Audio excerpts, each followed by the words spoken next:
அந்த வார்டில் 8 லட்சம் ரூபாய் மதிப்பீட்டில் நிழற்குடை அமைக்கின்றதுக்கான பூமி பூஜை இன்றைக்கு தொடங்கப்பட்டிருக்கிறது.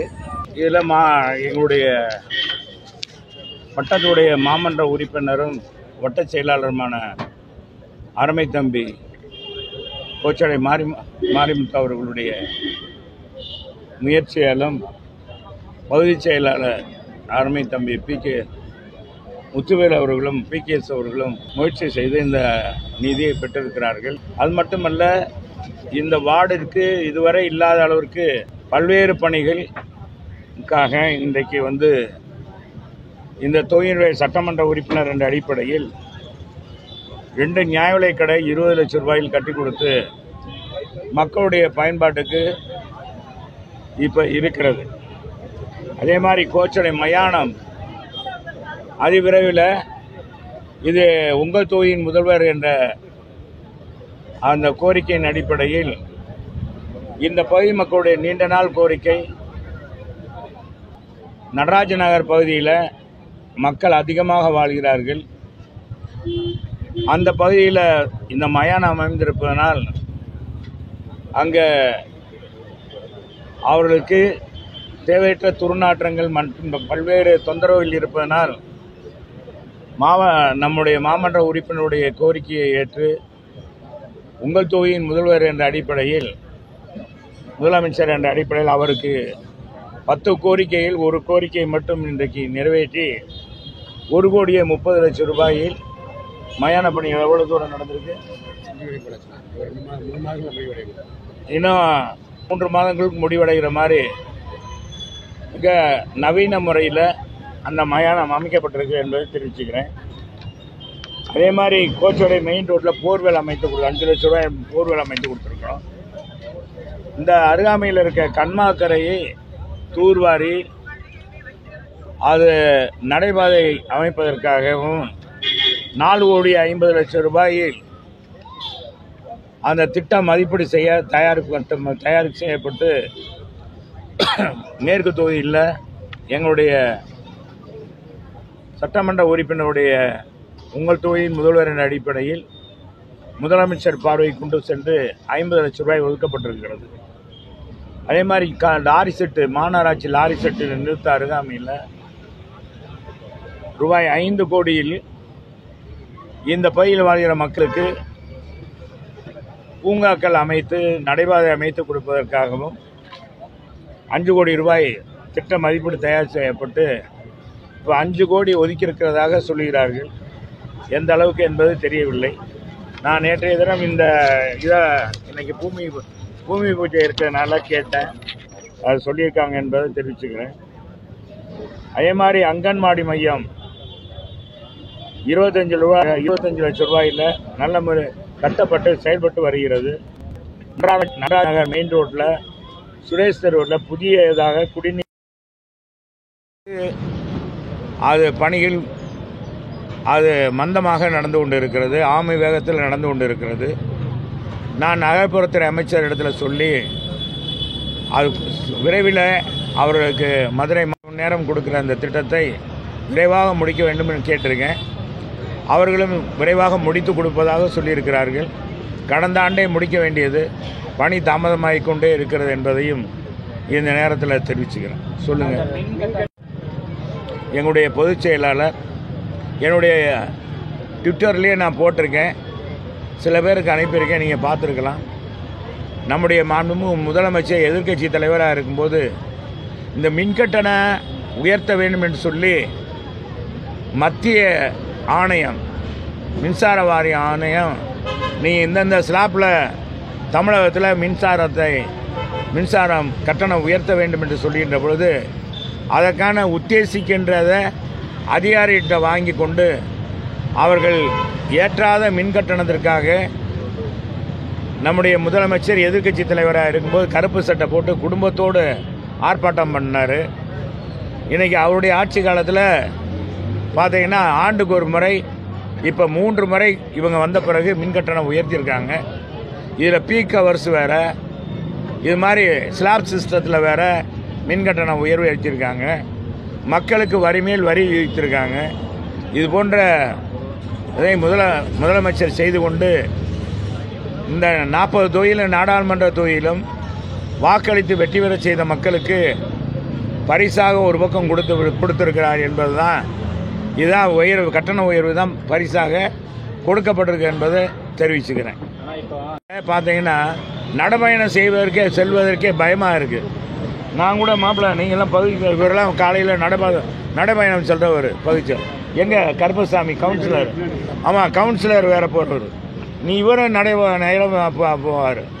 நீங்களாம் போகாதீங்கப்பா, இடைத்தேர்தல் வந்துடும், அப்புறம் ஆளுங்கட்சியுடைய இது அவங்க அதுலேயும் நாங்கள் திராவிட மாடல் ஜெயிச்சிட்டோன்னு சொல்லிடுவாங்க. அதனால் இப்போ நடைபயணம் செல்வதற்கே என்னென்னா இன்னும் நான் அங்கே போயிட்டீங்க அவைத்தலைவர் பக்கத்தில் இன்னும் நடைபயணம் செல்வதற்கு பயப்படுற அச்சம் ஏற்பட்டிருக்கு. ஏற்கனவே கிருஷ்ணன் இது மாதிரி நடைபயணம் சென்று அவங்க கட்சி முன்னாள் அமைச்சர், மத்திய அமைச்சராக இருந்தவர், நாடாளுமன்ற உறுப்பினராக இருந்தவர், அவரவே வெட்டி சாய்த்தார்கள். கடைசியில் அந்த யார் வெட்டினாங்க யார் செஞ்சாங்கன்றதே அவங்க ஆட்சி வந்த பிறகு பார்த்தீங்கன்னா அது சுத்தமாக மறைக்கப்பட்டது. யார் என்று இது வரைக்கும் தெரியாமல் போயிடுச்சு. அதே மாதிரி பார்த்தீங்கன்னா அடிக்கு ஒரு முறை இன்றைக்கி அரசியல் தலைவர்கள் படுகொலை செய்யப்படுகிறார்கள். சமீப காலமாக அரசியல் தலைவர்களுக்கு பாதுகாப்பு இல்லை.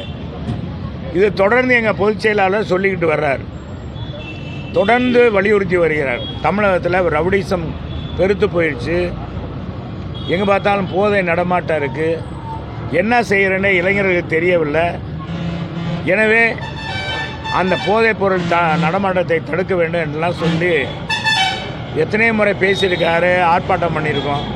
இப்போ கூட இந்த மின் கட்டணத்தை உயர்த்திய நம்முடைய தமிழ்நாடு அரசை கண்டித்தும் இந்த அரசியல் படுகொலை கண்டித்தும் இங்கே தமிழ்நாடு முழுவதும் ஆர்ப்பாட்டம் பண்ண சொல்லியிருக்காங்க வருகிற 23ஆம் தேதி. எனவே அதில் மதுரை மாநகருக்கு அடிப்படை தேவைகளை நிறைவேற்ற வேண்டும், மாநகராட்சி நிறைவேற்ற வேண்டும். நகர்ப்புறத்துறை அமைச்சரும் மதுரை மாநகருக்கு இந்த 2 அமைச்சர் இருக்காங்க. 3 ஆண்டுகள் ஆகிவிட்டது.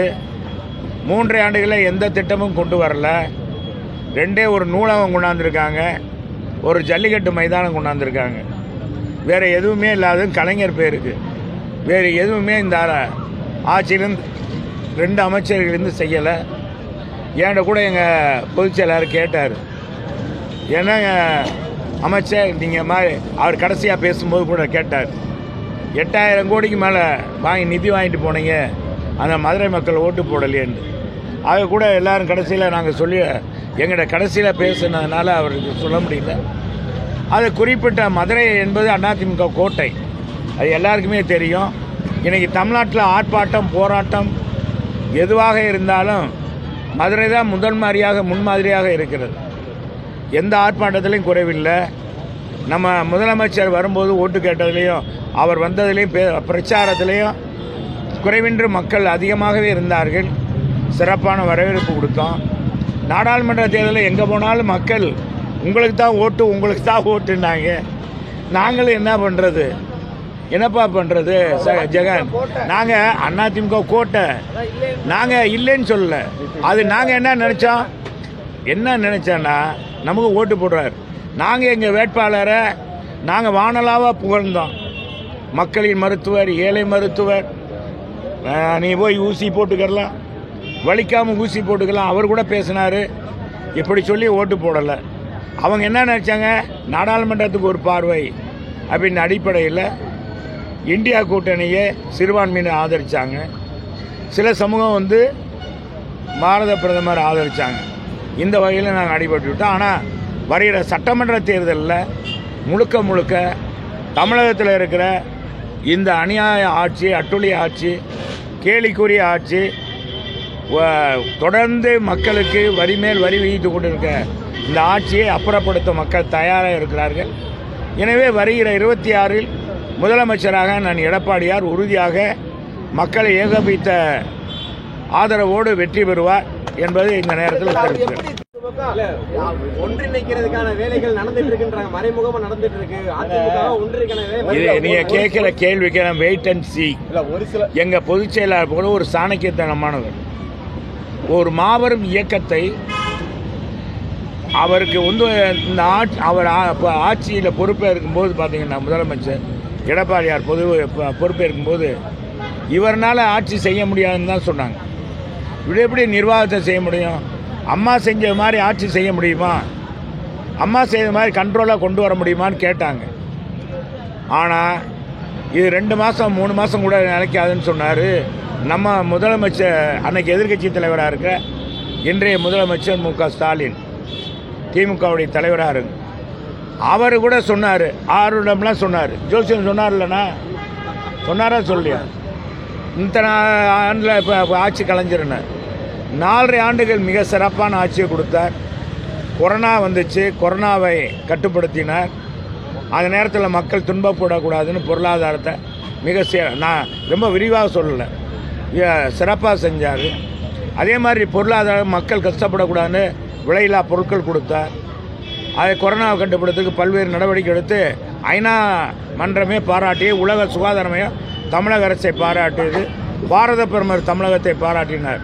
அந்த அளவுக்கு சிறப்பு மிக்கவர். எனவே அவருடைய பொறுத்தளவுக்கு ஒரு சாணக்கியத்தனமானவர், எதையும் செய்யக்கூடியவர், வல்லமை படைத்தவர். அதனால் நீங்கள் எதிர்பார்க்கிற நீங்கள் என்ன நினைக்கிறீங்களோ நீங்கள் நினைக்கிறதெல்லாம் நிச்சயமாக நிறைவேற்றுவார் தம்பி. அதெல்லாம் எடுக்கக்கூடாது. யானைக்கும் அடி சரக்கும். இந்த தேர்தல் வந்து அளவுகோல் அல்ல. இது நாடாளுமன்ற தேர்தல். எங்கள் புரட்சி தலைவரும் தோற்றிருக்கிறாரு, எங்கள் அம்மாவும் தோற்றிருக்காங்க, சட்டமன்றத்தில் வெற்றி பெற்றிருக்கிறாங்க. அதனால் நாடாளுமன்ற தேர்தல் என்பது வேறு. இடைத்தேர்தலில் எத்தனையோ தேர்தலில் திமுக டெபாசிட்லாம் இழந்திருக்கு. அதனால் அதையெல்லாம் வைத்து நீங்கள் யாரிடம் சொல்லக்கூடாது. எனவே கால சூழ்நிலை மாறும். அதிமுக பழங்கானத்திலே ரேஷன் கடையை திறக்கிறோம், அங்கே வச்சு நம்ம பேசிக்கிறோம்.